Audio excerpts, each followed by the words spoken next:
Hello class 9. Welcome class 9. Today I am going to start question number 6 of exercise 12.1. 12.1 question number 6. आप इसको screen पे देख रहे हैं. इसमें कुछ चीज़ें मुझे आपको साथ साथ ही करेक्ट करवानी है. मुझे नज़र आ रहा है. Exercise 12.1 question number 6. If a bisector of two adjacent angles, लिखा हुआ नज़र आ रहा है. If a bisector of two adjacent angles are perpendicular to each other, यानी बाइसेक्टर्स जो हैं वो परपेंडिकुलर हों. बाइसेक्टर मीन एंगलों को कट करने वाली लाइन. एंगलों को कट करने वाली लाइन जो है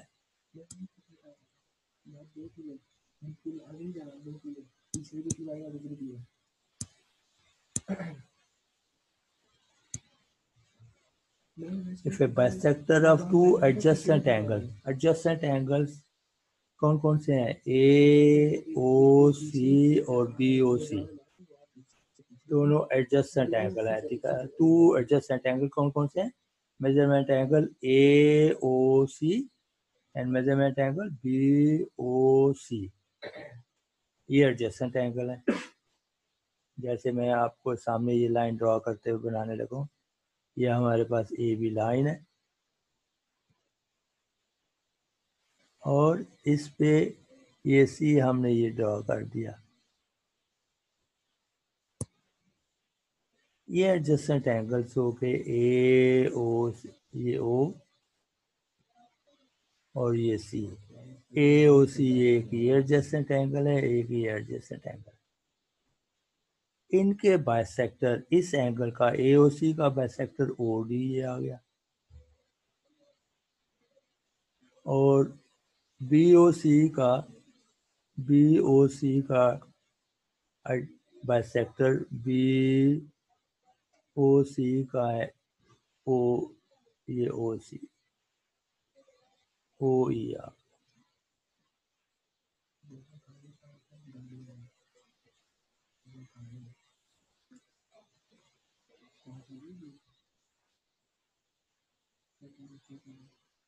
ओ ई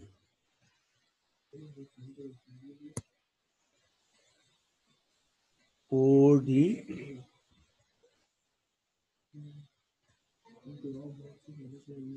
और ओ ई बाइसेक्टर है किसके? ए ओ सी और B O C. if two adjacent angles measure AOC and measure BOC and OD and OE, OD को ऊपर एरो लगाएंगे. OD and OE are their bisectors respectively. इन दोनों एंगल के बाइसेक्टर्स हैं such that OD perpendicular OE, यानी दोनों OD और OE right angle के ऊपर है. ये OD और OE का एंगल 90 डिग्री का होना चाहिए. ये एंगल 90 डिग्री, यानी OD और OE एक दूसरे को 90 डिग्री पे. तो टू प्रूव क्या करना है? Measurement angle AOC plus measurement angle BOC is equal to 180. यानी इन दोनों एडजस्टेंट एंगल के सम जो है वो 180 के इक्वल है. ये प्रूव करना है. Angle AOC plus angle BOC is equal to 180 मालूम करना है. Angle AOC angle BOC is equal to 180. Okay. अब बाइसेक्टर जब ड्रॉ किया जाता है, बाइसेक्टर जब ड्रॉ किया जाता है तो वो आधा कर देता है, दो हिस्सों में डिवाइड कर देता है. तो इसका मतलब है कि हमारे पास एंगल ए ओ सी, देखिए angle A O C figure देख रहे हैं, इज इक्वल टू डबल है किसका? एंगल डी ओ सी का. Angle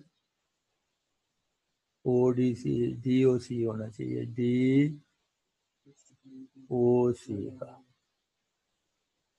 angle D O C का होना चाहिए. ये डी ओ सी होना चाहिए. डी ओ सी, ए ओ सी एंगल डबल है किसका, डी ओ सी का, क्योंकि डी ओ सी आधा है, या ए ओ सी का हाफ करें तो डी ओ सी हो जाता है। ये नंबर 1 आ गई हमारे पास। ये देखिए प्रूफ में दिया हुआ है, angle A O C is equal to 2 angle D O C. क्यों, O D bisect angle A O C को, ओ डी जो है वो ए ओ सी को बाइसेक्ट करता है। इसी तरीके से नंबर 2 में देखें measurement angle B O C, B O C देखिए measurement angle B O C,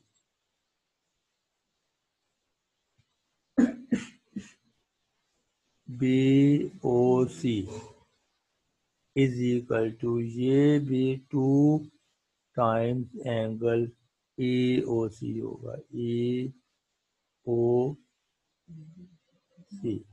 ये नंबर 2 आ गई हमारे पास इक्वेशन। आप लेफ्ट साइड में लेफ्ट साइड ऐड कर दो, राइट साइड में राइट साइड ऐड कर दो, तो मेजरमेंट एंगल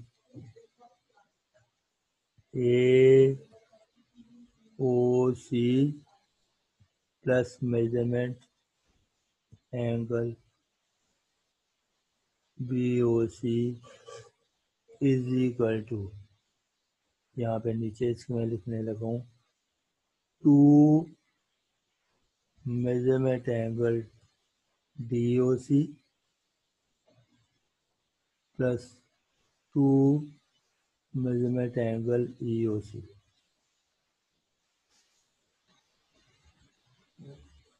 2 कॉमन ले लेते हैं, measurement angle D O C plus measurement angle E O सी, डी ओ सी और ई ओ सी दोनों 90 पे हैं, 2 इंटू 90 हो गया,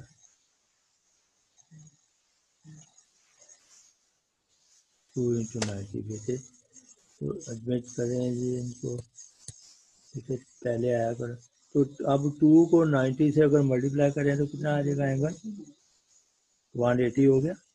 तो measurement angle A O C plus measurement angle B O C 180 हो गया। ओके, अब हम ये कैपिटल एम लिखा हुआ है, ये स्मॉल एम है, measurement D O D O E angle कितना है 90 है, तो 290 का 180 हो जाता है। ये अब ये किसके इक्वल हो जाएगा 180। इसका मतलब angle measurement angle A O C plus measurement angle B O C कितना आ गया 180 हो गया। आगे बेटे समझ, ऊपर से स्टेटमेंट देनी है, जो मैंने करेक्शन की है ये करेक्शन एज इट इज आनी चाहिए, मेजरमेंट डी ओ सी होना चाहिए, ये angle measurement angle D O C, O D C नहीं होना चाहिए, डी पे तो एंगल ही नहीं बन रहा, तो डी ओ सी या सी ओ डी दोनों में कोई भी हो सकता।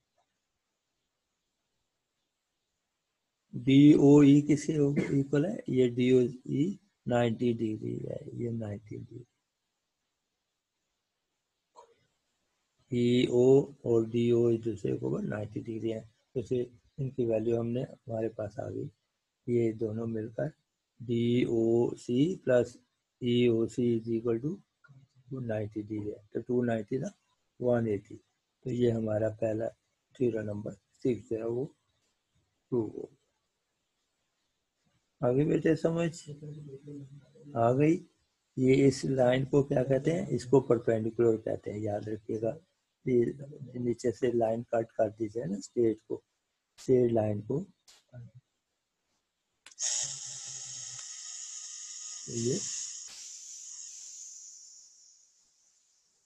ये इसको परपेंडिकुलर, ये परपेंडिकुलर कहलाता है, याद रखिएगा, जहाँ कहीं भी ऐसे होगा ये परपेंडिकुलर कहलाएगा।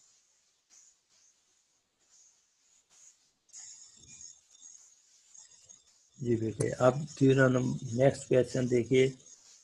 नेक्स्ट क्वेश्चन बेटे, if of the bisector of pair of congruent angles, क्या लिखा है? If the bisector of pair of congruent angles, bisector of pair of congruent angles का मतलब ये है कि हमारे पास ये आर एस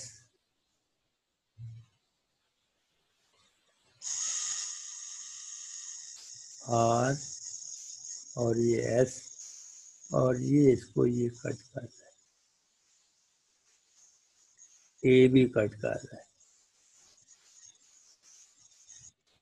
ये एंगल और ये एंगल दोनों आपस में इक्वल है। If the bisector of pair of congruent angles having same vertex, अब इन दोनों कॉन्ग्रुएंट एंगल के बाइसेक्टर, ये बाइसेक्टर आ गया।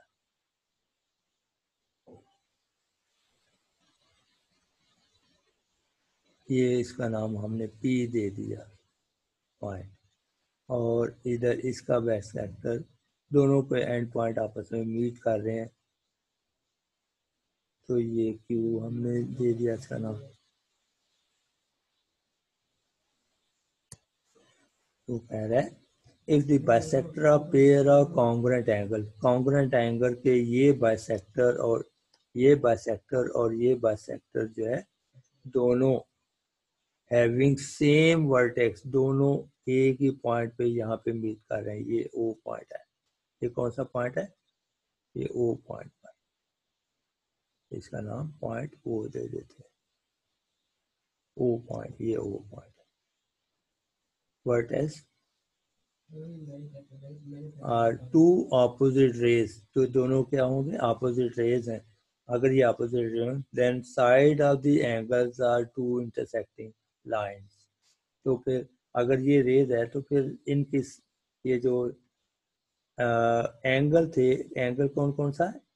एंगल ए ओ एस और angle B O R, angle A O S और एंगल बी ओ आर, इनकी दोनों लाइनें ये भी एक दूसरे को, ये भी लाइन से रिप्रेजेंट कर रही हैं, ये भी लाइन से रिप्रेजेंट कर रही हैं। तो ये इसको कहा है टू इंटरसेक्टिंग लाइंस हैं। तो ये दो इंटरसेक्टिंग लाइन को on the same vertex O, angle A O S, angle A O S और angle B O R two congruent angles. Angle A O S और एंगल बी ओ आर दोनों congruent है। ये angle, ये adjacent angle है, ये दोनों आपस में क्या है? वर्टिकल एंगल, वर्टिकल एंगल है। ये कौन सा एंगल है? वर्टिकल एंगल है, और they are congruent. And angles also OP and OQ, OP and OQ are their respective bisector. ये दोनों बाइसेक्टर हैं इनके आपस। तो angle 1 congruent, angle 1 is equal to angle 2, vertical angle हो गया, और angle 3 is equal to angle 4, मैं कॉमा लगा दिया, इज इक्वल लगा हुआ था। Angle 3 congruent is equal to angle 4, दोनों वर्टिकल, ये भी दोनों वर्टिकल एंगल है। OP and OQ are, OP के ऊपर ये रे है, रे किस पे है? OP पे है, ये रे यहाँ पे है और ये रे यहाँ पे है, ये रे गलत लगी है, ये OP पे रे है और OQ पे are two opposite rays, that is PQ is a line. इस तरह PQ जो है वो लाइन है, ये शो कर दिया गया। तो दोनों वर्टेक्स मिलते हैं तो इसे लाइन पार दी। टू प्रूव क्या करना है? AB और RS are two intersecting line, ये भी लाइन है। तो ये तो पहले नंबर के ऊपर ही हमारे पास आ जाएगा, हो जाएगा। देखें 1 एंगल और 3 angle, angle 1 plus 3, angle 1 is equal to 3 angle के इक्वल। क्यों? कि OP ने AOS को बाइसेक्ट किया है, एंगल ए ओ एस को ओ पी ओ से बाइसेक्ट कर दिया तो एंगल 1 और एंगल 3 दोनों इक्वल है। तो यहाँ पे हम लिख सकते हैं ये O P is a bisector of angle A O P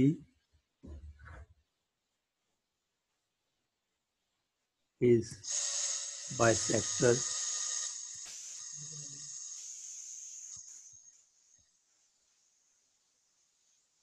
of angle AOS AOS का बाइसेक्टर POP जो है is a bisector of PQ is a line ऊपर बता दिया गया opposite way PQ is a line ये ऊपर तो ये गिवन में दे दिया गया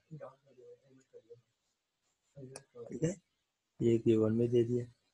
तो इस तरह फिर अगर ये ए एंगल और सी 1 एंगल और 2 एंगल जो बाइसेक्ट करने वाली लाइन है वो अगर लाइन है तो फिर ए बी आल्सो भी है लाइन। क्यों लाइन है ए बी क्योंकि इसके वर्टिकल एंगल्स ये रीजन दे दिया vertical angles are form by two intersecting line. Vertical angle बन ही उसको सकते हैं जब दो लाइनें आपस में इंटरसेक्ट करें तो A B is also a line similarly R S also भी ए लाइन। अब क्या हो गया बाय द अबव इसकी वजह से A B and R S are two intersecting line at point O prove कर देखो ए बी और आर एस दोनों इंटरसेक्ट कहाँ पे कर रही है ओ पे कर रही है लिहाजा ये भी दोनों लाइन होगी ए बी भी लाइन है आर एस भी लाइन है ये प्रूव हो गया तो नीचे डायरेक्ट हमने ले दिया A B and R S are two intersecting line. Okay ये थ्योरम नंबर हमारे पास ये क्वेश्चन नंबर 7 ऑफ एक्सरसाइज 12.1 का क्वेश्चन नंबर 6 और क्वेश्चन नंबर 7 जो कंप्लीट हो गए। अब उसके बाद जैसे हमारे पास मैंने लिखा हुआ है ट्राइंगल्स की ये डेफिनेशन दी गई है the union of the segment A B segment में part A B B C and C A is a triangle denoted by ये ट्राइंगल को ट्राइंगल ए की तरफ ये ट्राइंगल बना हुआ है triangle A B C. The point A and C are called vertex. A point भी vertex है और C point भी vertex है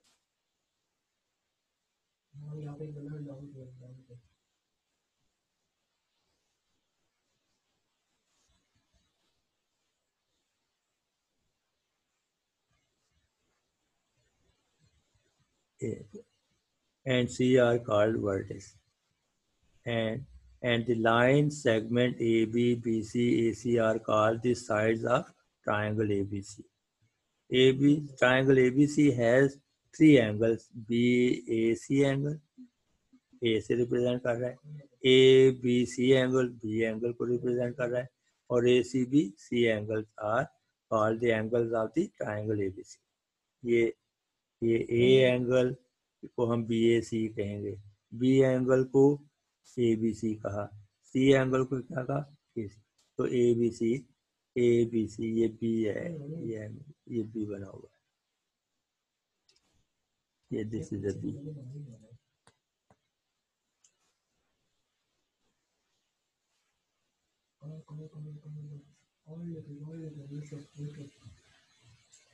उसके बाद इंटीरियर ऑफ ए ट्राइंगल के अंदर पॉइंट जो है ये P और Q अंदर है P और Q दो पॉइंट्स हैं अंदर है।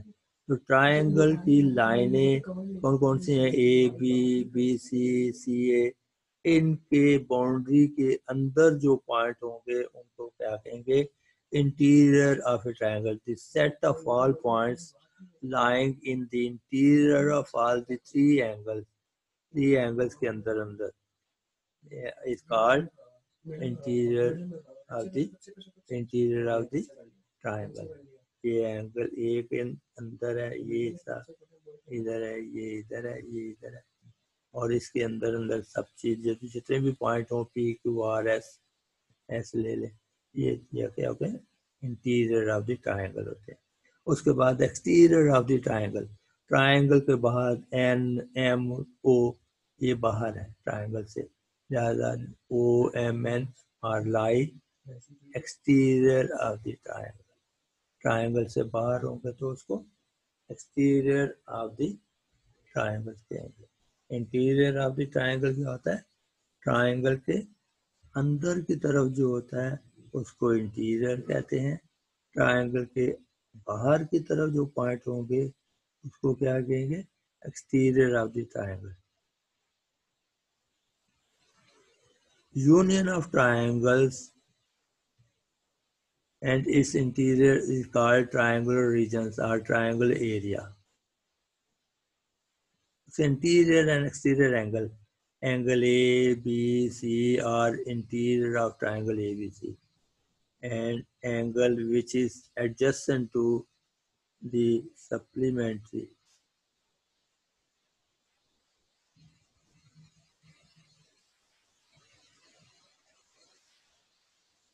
जैसे like this one. ये ए एंगल इंटीरियर है, ये बी एंगल इधर इंटीरियर है, ये सी एंगल ये है। तो ये कौन कौन से होंगे बाहर वाले एंगल? 1 2 3 4 5, ये सारे एंगल ये देखें यहाँ पे दिए हुए हैं। ये angle A B C are interior of angle of triangle A B C and angle which is adjacent to the supplementary to an interior. Interior के एडजस्टेंट जो एंगल होगा वो तमाम एंगल 1 2 3 4 5 6 1 2 3 4 5 6 देख लीजिए। 1 2 3 4 5 6, ये जो एक्सटेंड करने से लाइन के एक्सटेंड करने से बाहर एंगल बाहर है वो एक्सटीरियर एंगल। अंदर की तरफ कौन कौन से होंगे? ए का ये अंदर का ये ए एंगल है, ये बी का बी एंगल, ये सी एंगल, तो इंटीरियर हो गए। और इन लाइनों को अगर एक्सटेंड कर दिया जाए बाहर की तरफ, एक्सटेंड कर दिया तो इस तरह जो वर्टिकल एंगल है इसका वन एंगल सी एंगल का एडजेसेंट एंगल है, तो ये वन एक्सटीरियर हो गया, सी इंटीरियर हो गया। और अगर इधर देखते हैं तो बी एंगल अंदर है और थ्री एंगल जो एक्सटीरियर है। इसी तरीके से बी एंगल ये अगर है तो सी एंगल इसका फोर्थ एंगल एक्सटीरियर आ जाएगा।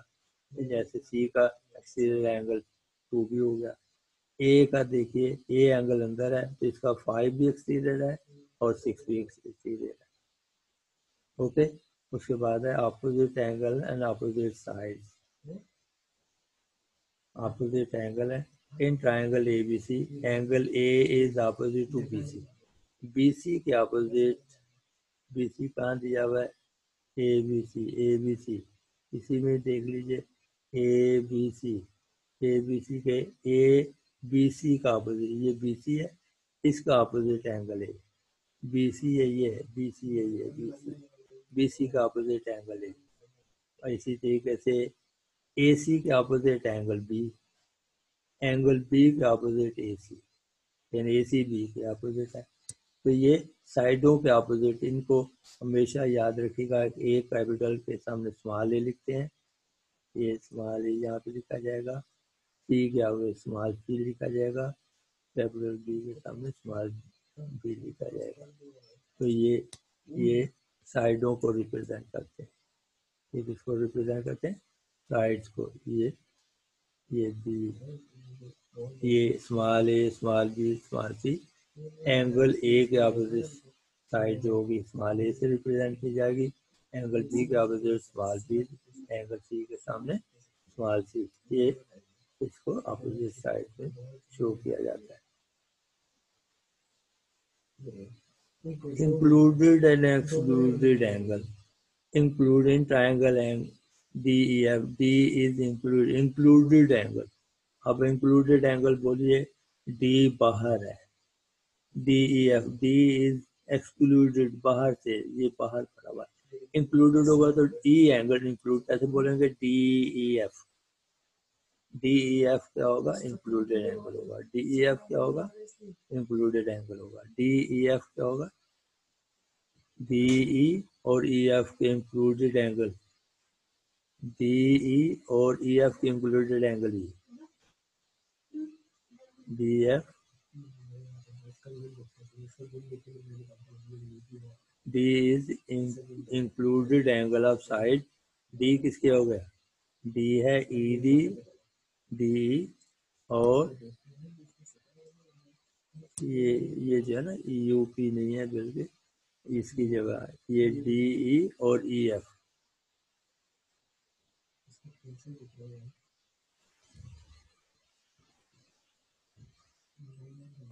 एंगल डी एफ, एंगल पर डी है तो डी ई और डी एफ के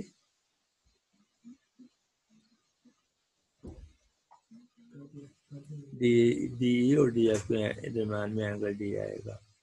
इसी तरीके से ई डी और ये एंगल डी इसके। इसी तरह एफ एंगल को लेना है, एंगल एफ, ये किसके इंक्लूडेड होगा?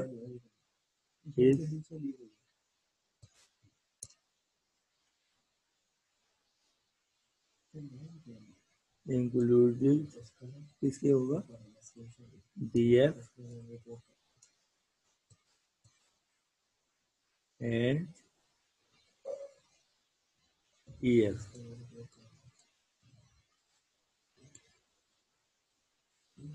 ओके, अगर दोनों लाइनों में जो वर्टेक्स कॉमन होगा वो इंक्लूडेड एंगल हो जाएगा।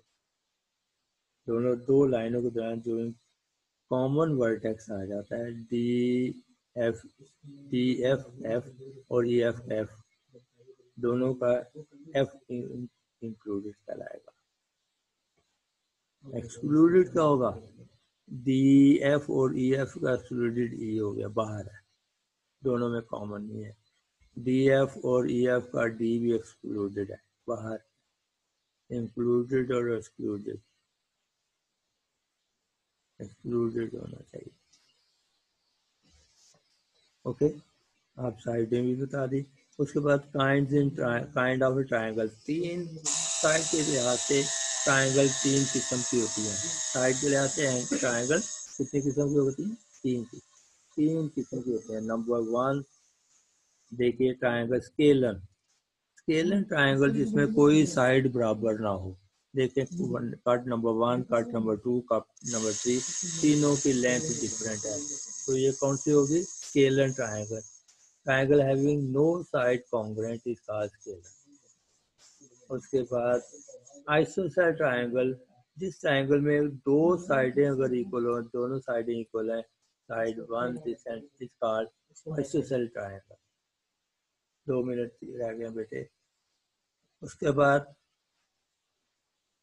इक्विलेटरल ट्रायंगल, देखिए तमाम तीनों साइडों को इक्वालिटी के साइन देते हैं, तो तमाम साइडें क्या होगी? इक्वल है, तो इसको क्या कहेंगे?